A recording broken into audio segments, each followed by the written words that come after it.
여기 나와야 돼요. 네. 이래놓고 또 한참하고 나서 또 이런 경험이 한 번도 못 아니었습니다, 진짜로. 그럴 때마다 또 제가 강의를 해보지만은 어떤 때는 이 그분이 오셔가지고 얘기가 막 자동으로 생각나는 게 막 나와요. 어떤 때는 평소 잘 쓰던 단어도 얘기하려면 그 단어가 생각이 안 나가지고 어떤 때는 그런 경험을 들어 합니다. 예. 하여튼 그래서 이제 지난 시간에는 자 우리 세상이 목적은 기초 과정의 목적은 우리 자연이 변화하는 것에 대해서 잘 이해한다 하자 이제 이건데 그럼 변화하는 걸 이제 어떻게 변화하느냐 그런 거죠. 이제 그 내용을 이제 알아야 돼요. 변화한다 어떻게 변화한다 그냥 뭐 그래서 음량적으로 변화한다 이러지 않습니까? 근데 주위에서 한 얘기가 그러죠. 음량으로 변화한다는 거죠. 그 계속 음량으로 변화. 제가 그 말씀을 드렸지 않습니까? 음량이 변화해서 음량은 어디서 나왔나는 거죠. 음량은 어디서 나왔나? 음량이 이전에는 무극이 태극이 다 있거든요. 있는 듯 없는 듯 있는 것이 없는 것이고 이제 이런 얘기죠.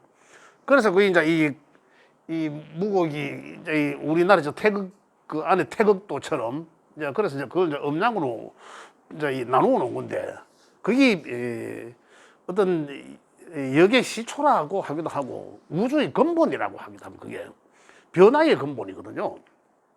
그래서 주역에서는 계속 음량으로 변화하는 걸 제가 지난 시간에 말씀드렸습니다. 그죠? 그렇게만 변화하더라.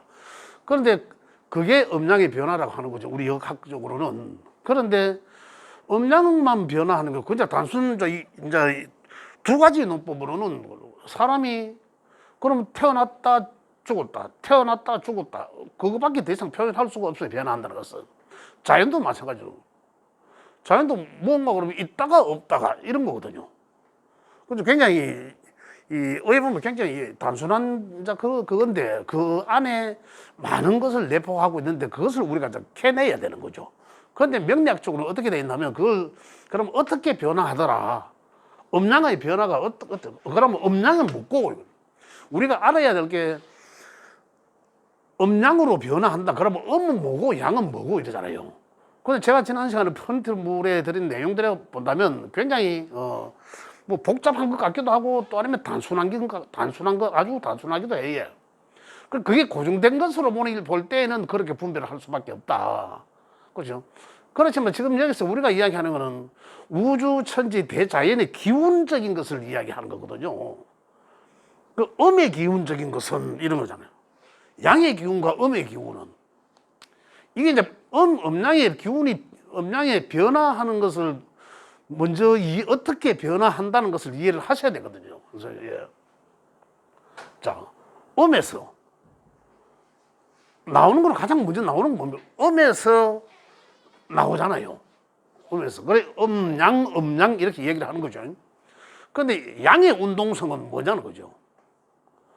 양이 음에서 나온 게 나와서 계속 나가는 게 양의 운동성이잖아요. 그게 이제 양의 운동성이에요. 그러니까 음은 이제 음량을 비교한다면 그냥 나온 게 나갔다 들어온 거 고정돼. 내가 서 있다가 나갔다고 움직이는 게 바로 양이라는 얘기죠. 움직이는 게. 우리가 대체적으로 이래야 합니다. 올라가는 것은 양이고 내려가는 것은 음이다. 이렇게 하죠. 그죠? 근데 그 속에서도 또 따지고 보면 또 음량이 또 있다는 얘기죠.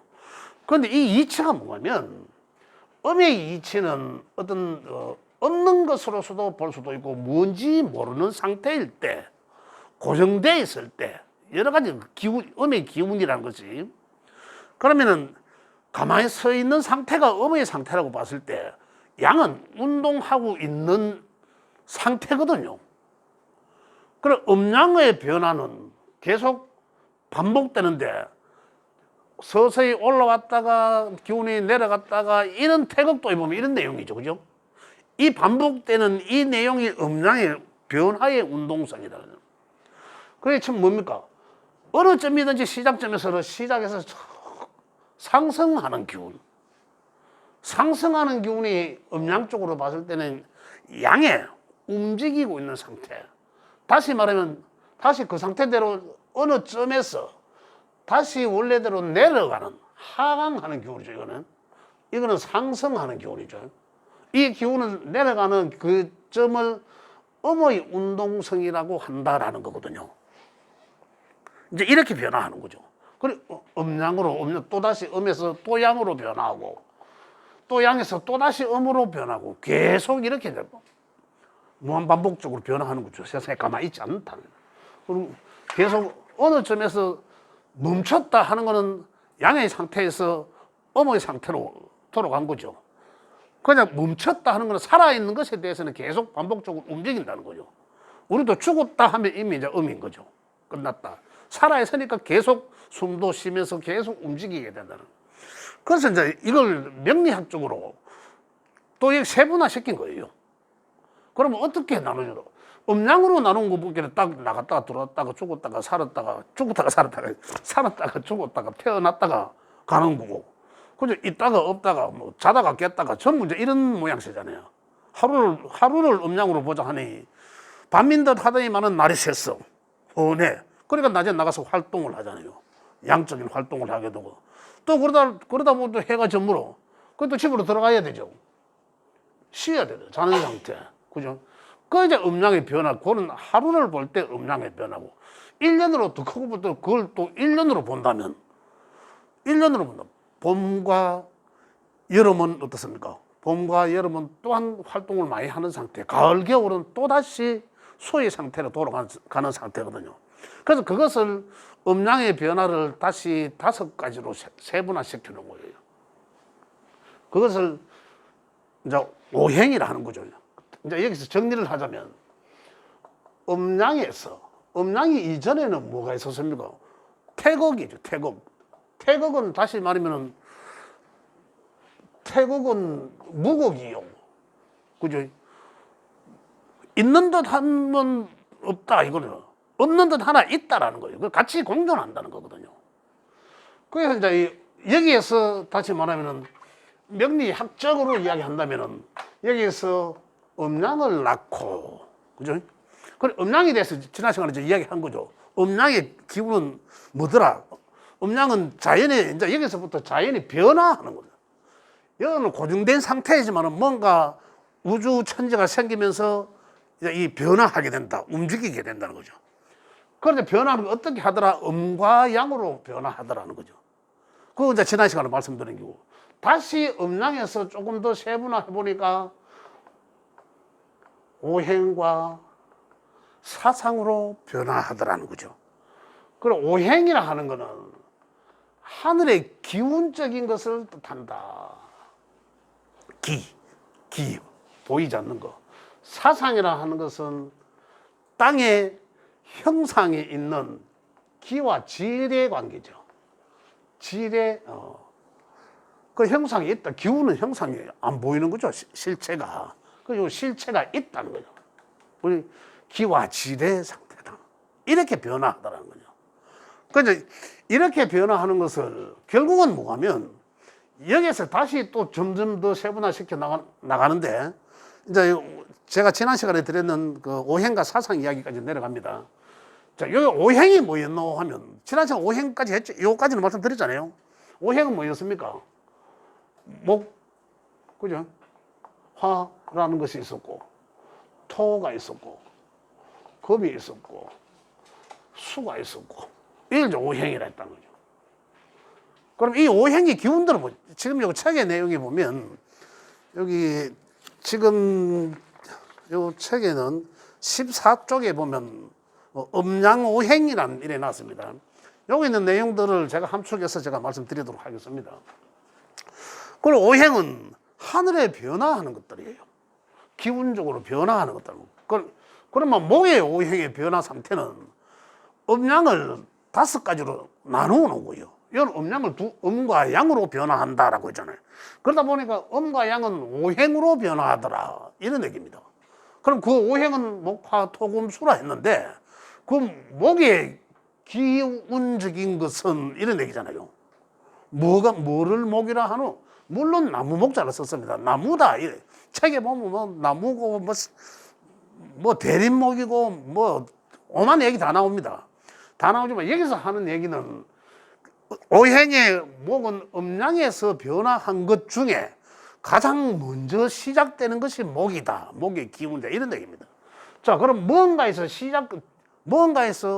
다시 말하면은 근본이 뭔지를 모르는 상태에서 아니면 움직이지 않는 상태에서 첫 시작하는 것. 그죠? 그걸 목이라고 했다. 그게 뭔지는 모르지만. 자, 그러면은 이 음양의 변화하는 이 그림에서, 이 곡선의 그림에서, 그죠? 목이 어느 위치에 있겠다는 거죠. 바로 여기가 목일 거 아닙니까? 목에 대해서 이렇게 이해를 하셔야 된다는 거죠. 목의 기운. 음양으로, 크게는 음양으로 변화가 했죠. 그런데 그걸 5가지를 음양이 오행과 사상을 놨다. 그럼 그 오행은 목화토금수라고 했는데, 목화토금수는 음양을 세분화시켜 놓은 거다. 음양을 움직이는 것 중에 가장 먼저 있는 것이 목이라고 하더라고요. 그럼 이 음양으로 변화하는 이 운동성 중에 목의 위치를 찾아라 하면 바로 이 자리일 거 아니냐는 얘기죠. 그렇죠. 그럼 목의 운동성으로 간다. 그러면은 화의 운동성은, 화는 목은 가장 먼저 시작해서 계속 상승하는 기운이죠. 상승하는 기운 중에 저 위에 있는 상태, 화는 무슨 가장 위에 있는 상태를 화라고 한다는 거죠. 그냥 지난 시간에 말씀드렸을 때 뭐였습니까? 가장 음적인 것과 가장 양적인 것의 오행은, 가장 음적인 것은 수오행이라고 했고, 그죠? 가장 양적인 오행은 화오행이라고 했습니다. 그래, 화의 양의 극은 화죠. 이 그림으로 보면, 그죠? 그 다음에 음의 극은 수예요. 음의 극은 수란 말이죠. 그러면 이쯤의 수가, 이 다 내려온 상태가 바로 이 수가 되겠죠. 말씀드리자면 여기가 수가 되겠죠. 그죠? 가장 보이지 않는 상태, 완전히 끝까지 다 내려온 상태가 수인 상태일 것이다. 가장 정점에 있는 상태가 화일 것이고. 그러면은 목은 결국 화로 가기 위한 첫 단계다. 시작하는 첫 단계다. 그죠? 그래서 결국 다시 말씀드리면은 이 오행 중에 이 목이라는 기호는 무조건 시작하는 에너지구나, 이렇게 쉽게 이해하시면 됩니다. 이 운동성 중에 내 명을 열어봐, 창년월일을 넣어서 내 명을 열어보니까 목이란 놈이 글자가 많아.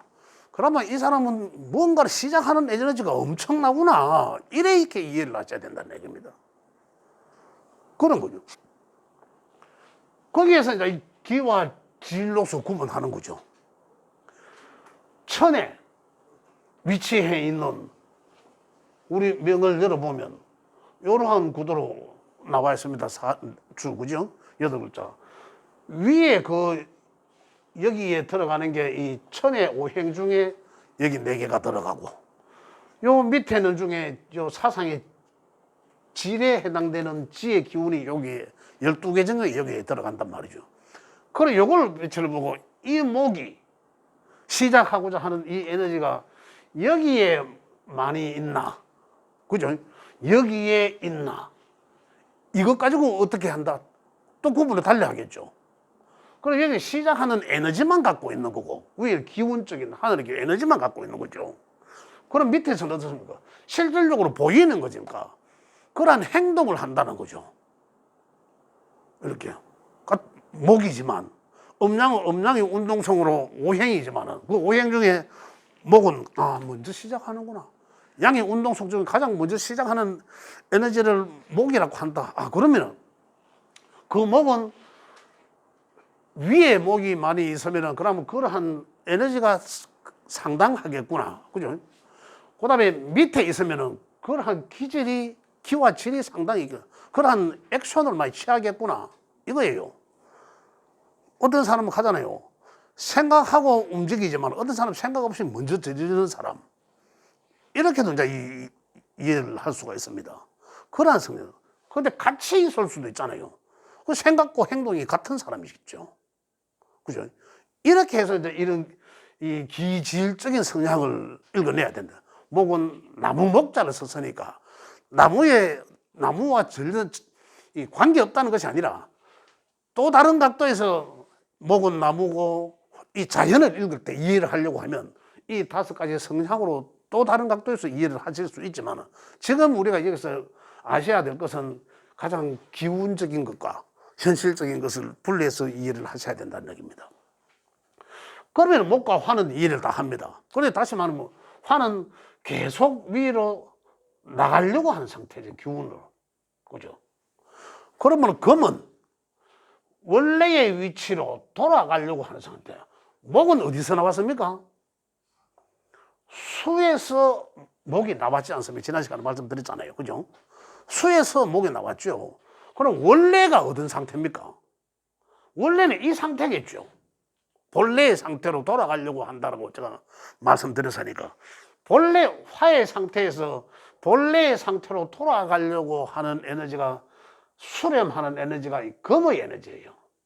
금. 수로 가는 상태. 그러면 자, 목은 양의 운동성 중에 첫 번째로 출발하는 양으로 가장 큰 대양의 점으로 가기 위해서 출발한 거지만 금은 다시 말하면은 본래의 상태로 씨앗인 상태, 없는 상태로 돌아가려고 시작하기 위함이라는 거죠. 그런데 그렇게를 기본적으로 이해하셔야 되는데 우리가 가을에 대체 보면 어떻습니까? 과일이 나오면서 껍질이 딱딱해지죠. 그죠?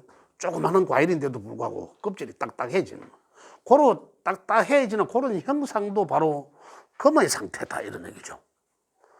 금의 상태. 우리가 음식물을 먹고 나서 이렇게 놔두면 그게 굳어지지 않습니까? 그 상태도 바로 금의 운동성이 개입이 돼 있다는 거죠. 그래 다양하게 이해를 하셔야 된다는 얘기입니다. 그러면은 톤은 지난 시간에 제가 말씀드렸죠.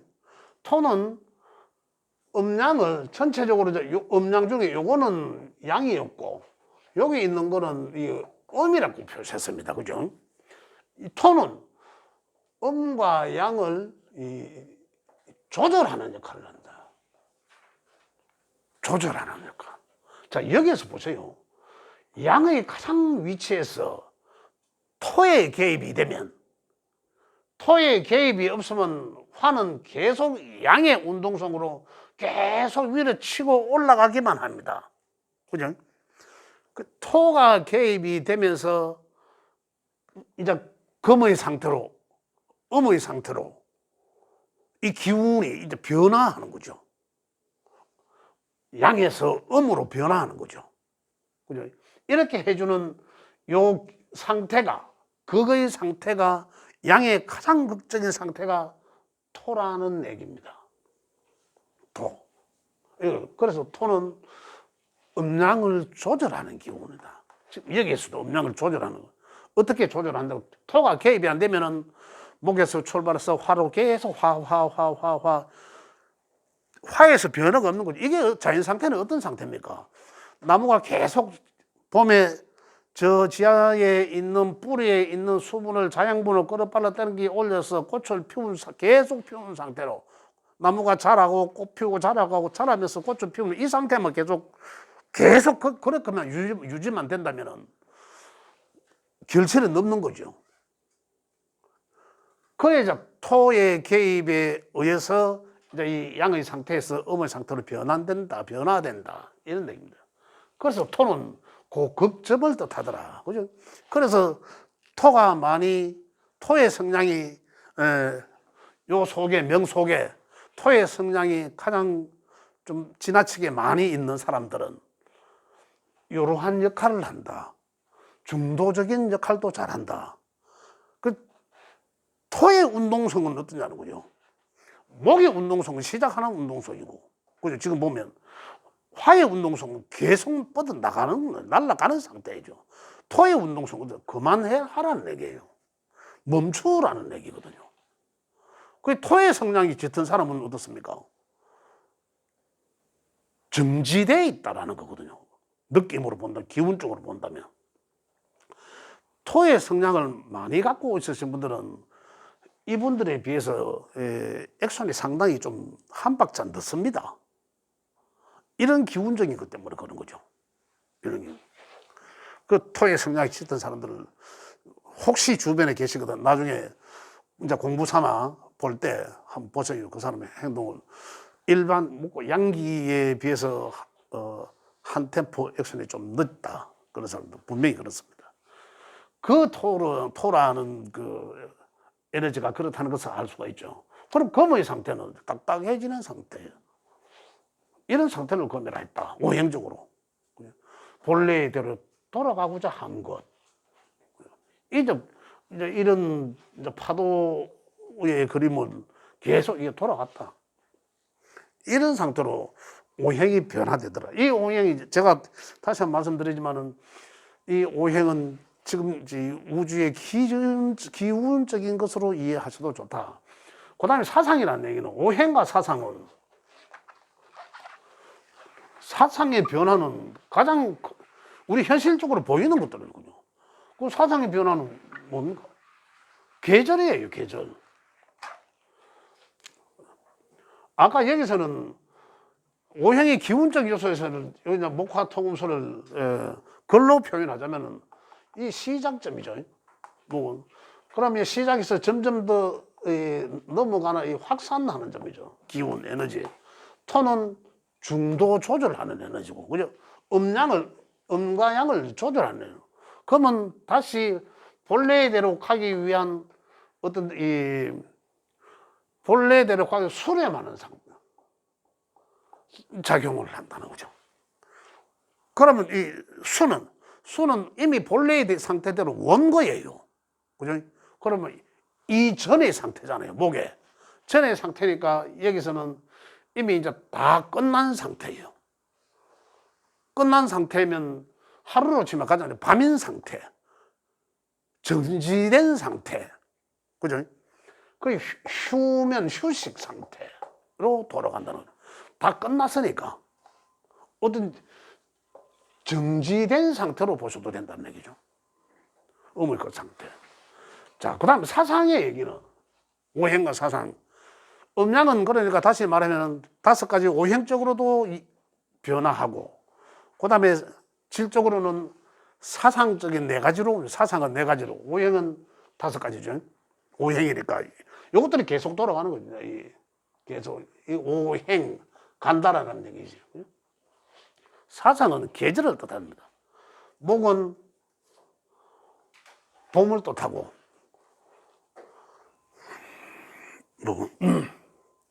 1년을 시작하는 계절은 봄이죠. 그죠? 그 다음에 이 화는 봄 다음에 계절에 당연히 우리가 경험을 다 해봤기 때문에 여름입니다. 그죠? 여름의 상태. 그 다음에 사계니까, 당연히 사계니까, 가을은 결실을 계절. 그죠? 결실. 수렴, 뭔가는 이 확산된 것에서 응집한다라는 응집, 수렴, 이런 얘기죠. 가을 다 끝나고 나면 뭡니까? 끝나고 나면 겨울이죠, 수는. 겨울에, 이렇게 요 4가지를 봄, 여름, 가을, 겨울을 사상이라고 하더라는 얘기죠. 사상이라고 한다. 그럼 사상 봄에는 어떻습니까? 다 보이잖아요, 형체가. 봄의 형체는 파릇파릇하다. 그죠? 여름에는 어떻습니까? 꽃이 확 만발하더라. 이런 얘기죠. 가을에는 어떻습니까? 가을에 결실이 맺어진다는 거죠. 그 결실은 뭡니까? 봄에 씨앗을 뿌리고 여름에 갖고 오는 것에 대한 결실이죠. 그럼 겨울은 또한 다 끝난 상태, 추수가 다 끝난 상태. 그래서 또 여기서는 새로운 씨앗을 만들어서 이듬 해에 또 새로운 뭔가를 만들어내는 에너지죠. 그래서 겨울에는 뭘 한다? 그래서 여기서 수라는 것은 연구하고 생각하고 이런 거예요. 수의 에너지가 많다. 만약에 수의 기운이 상당히 강하더라. 그 사람은 또 생각이 많은 사람이에요. 그렇게. 우리가 그걸 어디서, 여기서 보는 거죠. 그렇게 이제 우리 명을 이제 풀어나가기 위한 어떤 중간중간의 어떤 그 기호들이에요.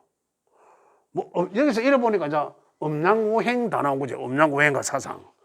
그래서 오행은 정신적인 것이고, 사상은 현실적인 것이더라. 봄의 현실. 봄에 나가서 어떻습니까? 열심히 씨앗 뿌리고 일을 해야죠. 여름에 갖고 나가야죠. 그래야 남들 더 잘하고. 그러자 가을, 겨울. 자, 여기서 이제 더 발전하는 거죠. 어떻게 발전한다? 목은 다시 음양으로 변화하니까 목도 양과 음이 있고, 화도 양과 음이 있고, 토도 양과 다 양과 음이 다 있다는 거예요. 그 결국은 여기서도 음양으로 변화하는 걸 오행으로 세분화시키긴 하지만 그 세분화된 오행이 다시 음과 양으로 계속 또 변화한다는 거예요. 그게 지난 시간에 이야기했던 면허 시험에 나오는, 그죠? 갑, 을, 병, 정, 토는 무기죠. 무기, 경신, 임계, 이렇게 10개의 기호로 소속된 거예요. 다시 말씀드리면, 목과 화는, 이 갑과 을은, 그죠? 갑목이라 하기도 하고, 을목이라 하기도 한다. 그래, 목에서는 음양이 있는데, 그 음양은, 양은 갑을 이야기하고, 을은 목이지만은 음을 이야기한다는 얘기예요. 그럼 목은, 아까 여기서 진짜, 목은 세상에서 뿌리에서 육안으로 보이게끔 태어나왔어. 하나의 새싹이 자란다고 씨앗이 자란다고 가정하면은 이 상태가 처음 나온 상태가 목이라고 했지 않습니까? 이 중에서, 목 중에서도 가장 먼저 태어나는 새싹 피어나는 이 기운을 갑목이라 한다 이거예요. 그러면 을목, 갑목은 어떤 상태가 갑의 목이냐? 그러면은 갑의 목은 운동성을 이야기하는 거죠. 기운적인 운동성. 그러니까 이게 언제 나옵니까? 목이 언제 나왔습니까? 겨울을 지나서 봄에 나온 거죠. 1년이 가장 시작하는 봄에 나온 거죠. 그러니까 한 겨울을 지나서, 딱딱한 겨울을 지나서 얼어있는 일당을 뚫고 나오는 모양새죠. 봄에. 그래 가장 먼저 새싹이 뚫고 나왔으니까 그 갑목의 기운은 얼어있는 땅을 치고 나오는, 또 아니면 병아리가 딱딱한 그 껍데기를 깨고 나오는, 또 씨앗이 아니라 새싹이 딱딱한 껍질 씨앗 속에서 튀어나오는 그 기운은 호두 깰락 해서 망치가 때리잖아요. 그만큼 기운이, 갑목은 목에 시장하는 기운 중에서도 갑목은 굉장히 힘이 강하겠구나라는 겁니다. 이런 기운적인 걸 이해해요. 가장 먼저 시작하잖아요. 그래서 갑목의 성향은 온어적 기질이 있다는 거죠. 또한 그러한 기질을 갖고 있다 보니까 우리는 이러한 기호들을 통해서 결국은 우리 인간들 성향이 어떨까라는 걸 분석하잖아요. 그래, 갑목의 성향이 두드러지게 있는 사람들은 자기가 맞이가 아니라도 맞이 행사해야 되고, 자기가 오는 노릇 하려고 합니다. 그렇게 이제 연기한 거죠. 그러면 아까 여기 이제 음양이 있다 했으니까 목에서 또 음은 이 가지가 이제 벌어지는 거죠. 가지가 벌어지는 상태. 그죠? 이런 상태를 을목이라 하자. 아까 여기서는 구부러지는, 그죠? 을목의 상태. 이런 상태를 한다. 그저 시작한 것에서 가장 먼저 시작하니까 이제 요렇게 뜨고, 시작해서 조금 더 움직임이 간목에서 조금 더 변화된 거죠. 간목에서 조금 더 진전된 거. 이것들을 을목이라 한다는 거죠. 그 다음에 화의 상태는, 이것의 화의 상태는 어떻습니까? 뭐, 꽃을 옛날에 위에가 된지 모르겠다. 뭐, 이렇게 뭐, 이 꽃이라고 하잖아. 꽃. 나비가 아닙니다. 이 꽃. 꽃의 상태. 그럼 이 상태를, 이 총칭해서 이제 오행적으로 기호로 표시한다면 화인 상태죠, 화. 화 또한 음양이 있다는 거죠. 화야. 자연에서요. 그러면 이것 중에서는, 그럼 결국은 병화는 을목에서 조금 더 발전된 게 병화일 것이다. 짐작할 수 있지 않습니까? 그죠? 그 다음에 정화는 병화에서 조금 더 발전된 것이다. 라고 짐작할 수 있잖아요. 그래, 자연 상태에서는 어떤 상태? 꽃망우리가 막 지지로, 이 지지의 기운으로 이야기한다면, 같이 비교해서 말씀드리면 더 낫겠네요. 그럼 봄, 아까 했죠. 봄은 에너지 기운 쪽으로는 목이라 했고, 여름은 화라고 했는데, 자, 봄을 했으니까 화인 상태는 그걸 병화와 이 정화, 여름에, 그죠? 이제 음양으로만 하니까 병화와 정화의 상태는, 화인 상태는 봄에 갑과 을을 지나서 여름 상태로 가는데, 그럼 이 상태가 어떤가요? 꽃이 피어지는, 막 피어지는 상태. 그죠? 그리고 병화의 상태는 꽃이 활짝 핀 상태예요. 꽃이 확 핀 상태. 그러면, 어떻게 보면, 정화보다는 꽃이 덜 핀 상태죠. 그죠? 정화보다는 꽃이 덜 핀 상태예요. 이 자연으로 보면. 그러면 꽃이 피었다가 활짝 핀 게 정화죠. 그죠? 그러면 정화는, 그럼 우리 자연에서 볼 때는 이 정화는 또 뭔가에 의해서, 이제 지지 현실적으로 이 미토란 토에 이제 이 개입이 있어야 이제 음양으로 변화가 되니까 여기서 이제 가을 쪽으로 넘겨주겠죠. 자, 이 기운들은 꽃이 어쨌든 간에 화는 꽃이 편 상태에서, 그죠? 꽃이 편 상태, 활짝 편 상태, 보기 좋은 상태, 여름에 꽃이 피니까. 그런 상태를 뜻하는. 그러면은, 우리 사람들로 이제 한테 이 에너지를 접목시키면은, 화사하다. 그죠? 이렇게 보셔도 돼요. 상당히 또 어떤 그 성량, 화의 성량은 태양과 같다. 그죠? 이런 거거든요. 아까 목의 성량은 나무와 같다. 어떤 나무? 금방 자라는 새싹과 또 막 이 가지가 벌어지는 이제 그러한 조금 더 자란 그런 상태. 또 아니면은 이 을목은 이 글자의 특징상 이렇게 이야기도 합니다. 이 넝쿨식물. 그죠? 뭔가 하나에 기대어서 자라나는 넝쿨식물. 그 다음에 생명력이 아주 강합니다. 그래서 바위 위에 눌러져 있어도 이 넝쿨식물들이 다 타고 나오죠. 뭔가 가로막혀 있어도. 그러한 것들도 상징한다. 여하튼 여러 각도로 이 분석을 한 거죠. 그래서 병화의 상태는 화의 상태, 밝은 상태. 그래서 나무목이라고도 썼고, 불화라도 쓴 거죠. 불, 태양, 이렇게도 말씀을 드리는 거죠. 그럼 이제 가을로, 이제 계절적으로는 가을로 넘어가죠. 금기 상태, 토는 말씀드렸으니까, 토는 중앙의 상태죠. 금의 상태로 넘어가면은 꽃이 토의 개입에 의해서 금은 상태로 넘어가면 화기가 있으면은 금이 안 되죠. 금의 상태로 뭔가 이 토의 개입에 의해서 꽃은 떨어지고 그 안에서 열매가 나오는 거잖아요. 요 열매가 나오기 시작한 상태가 양금의 상태, 딱딱해지는 상태, 꽃의 화려함 속에서 떨어지고 그 안에 결실이 나오는 거죠. 응축된 거, 응집된 거. 뭐가 응집된 거?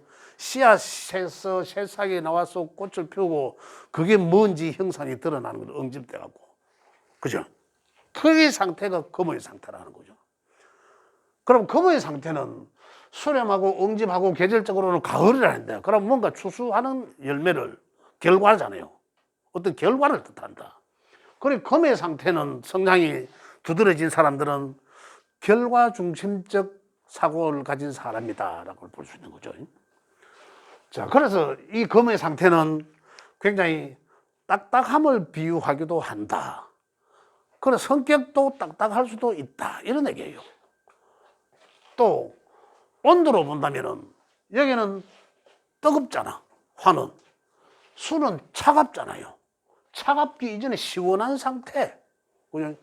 그래, 차가운, 뭐라 하노? 썰이. 그죠? 이러한 것들로도 이제 비유를 하거든요. 그래, 성질이 그럴 수도 있다. 냉철하다. 이렇게도 표현을 합니다. 그래, 그 검의 상태가 따지고 보면 검은 검이라. 검은 쇠로 고정되게 볼까봐 제가 자꾸 이런 말씀을 드리는, 여러 가지 말씀을 드리는 건데, 검의 상태는 쇠, 보석 이래 봐도 돼요. 근데 검이 가을이라 하잖아. 가을을 음양으로 두 가지로 나눠놨는데, 양의 상태로 전부 다 여기는 오행 중에서는 양은 시작하는 상태죠. 자, 오행이 목의 양의 시작에서 음으로 끝났죠. 화도 병화 양으로 시작해서 음으로 끝났죠. 토도 양으로 시작해서 음으로 끝납니다. 금도 양으로 시작해서 금에서는 금 자체로만 놓고 보면 금금으로 시작해서 신금의 음금으로 끝이 나요. 다음에 수로 넘어가죠. 그러니까 이 금에서는 보면 음금은 신금에 비해서는, 신금은 금만 딱딱한 상태, 안에 씨앗이고 뭐고 아무것도 없는 상태죠. 신금은 완전한 상태. 그래, 보석으로 친다 하더라도 완전한 보석. 그죠? 이런 걸 뜻한다. 그렇게. 그래, 결국은 금이라 하지만은 보석이라 하더라도, 결과라 하더라도 야는 덜 된 결과. 완전한 보석이 아닌 그냥 금덩어리. 그죠? 그걸 완전히 이 세공해서 보기 좋게 만들어 놓은 그 단계를 신금이라 한다. 그럼 우리 이제 이 자연에서 보면 아까 경금의 과일인 상태는 어떻습니까? 금만 딱딱하죠. 아무튼 푹 과일이나 마찬가지죠. 어린 과일, 그죠? 근데 그것들이 자라서 이게 완전한 과일이 되려면 어때요? 안에 씨앗이 있어야 돼. 본래의 상태. 안에 씨앗을 먹으면 상태예요. 완전히. 그런 상태의 신금의 상태다. 이런 얘기. 그럼 이제 금에서는 이제 금의 역할은 끝난 거죠. 신금에서. 끝나면 다시 이제 수의 상태로 넘어간다. 수의 상태는 계절적으로는 이제 겨울을 뜻한다. 우리나라의 겨울은 어떻습니까, 되게? 지금은 뭐, 이 산업화되고 이래서 공장이 돌아가고 하지만, 과거에는 어떻습니까? 농사 짓고 나면 겨울에는 추수 다 하고 나면 전부 쉽니다. 그죠? 휴식하잖아. 밤에 뭐 옛날 고수도 피는가 모르겠다만, 되게 활동을 안 하는 상태죠. 그래서 휴식을 하는 상태다라는 거죠. 그걸 어떻게 휴식한다? 이것도 양과 음으로. 또 자연에서는 또 이 물로도 표현하고, 물로도 큰 바다와 같은 물, 또 계곡에서 흘러내리는 살아 움직이는 물, 이렇게 비교를. 그 휴식인 상태, 휴식, 수는. 그 이제 본래상. 그거 따지고 보면 이게 뭐냐면 다시 씨앗의 완전한 씨앗인 상태죠. 이거는 아까 말씀드린 추수가 이것도 다 끝난 거죠. 가을에 추수가 다 끝나고 구분한 거죠. 다시 쉬면서 이거 쓸 수 있는 놈이다 아니다라고 좀 분별을 다 한 거죠. 그래서 이거는 쓸 수 있다. 새로운 씨앗을 저장하고 또 다른 뭐 개량을 하든지 해서 그 씨앗을 이듬해 또 다시 어떤 모고의 상태로 돌아온다. 이게 계속 파도 모양으로 이제 변화한다는 거예요. 그래, 사상은 이래서 오행은 각각의 음양으로 변화하니까 천간에 갑월, 병정, 무기, 경신, 임계 10개가 나왔고, 지지에서는 지지라는 요 사상에서는 사상이 4개의 계절을 이야기하니까 그 계절을 지금 우리가 12달로 나누는 거예요. 그 12달을 우리가 띠로 이야기하듯이